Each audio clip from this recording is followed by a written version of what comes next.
Magandang umaga po. Narito na po ako magiging lagay ng panahon ngayong araw ng Miyerkules, July 3, 2024.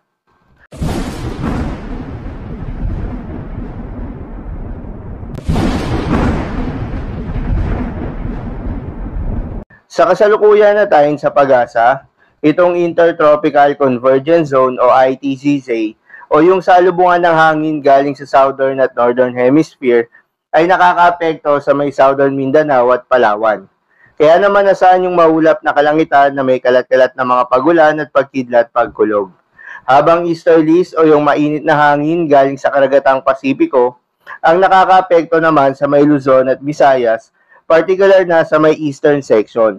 Kaya naman nasaan yung bahagyang maulap hanggang sa maulap na pawirin na may mataas na tsansa ng mga pagulan o pagkidlat pagkulog.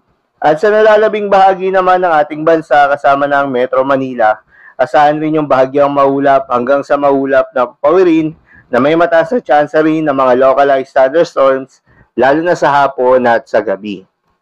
Magandang balita naman dahil ayon sa pag-asa ay walang binabantayan na bagyo o low pressure area sa loob at labas ng ating Philippine Area of Responsibility na maaaring makaapekto sa ating bansa.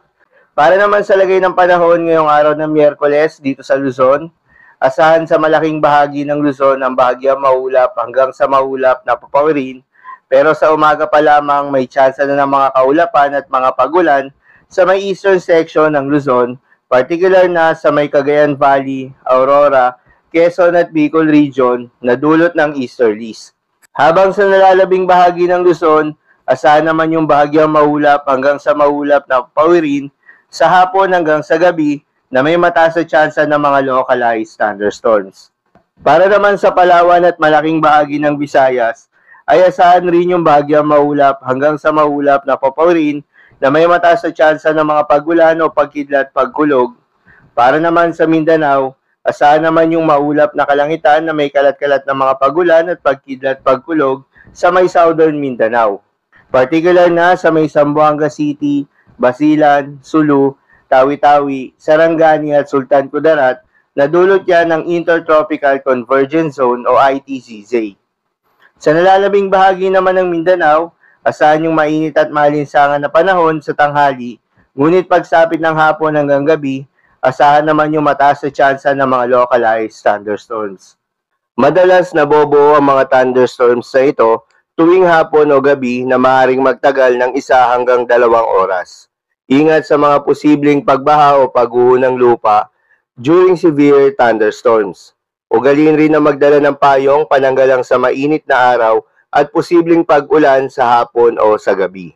Para naman sa lagay ng mga dagat baybayin, ayon sa pag-asa ay wala namang nakataas na gale warning sa anumang seaboards ng ating bansa.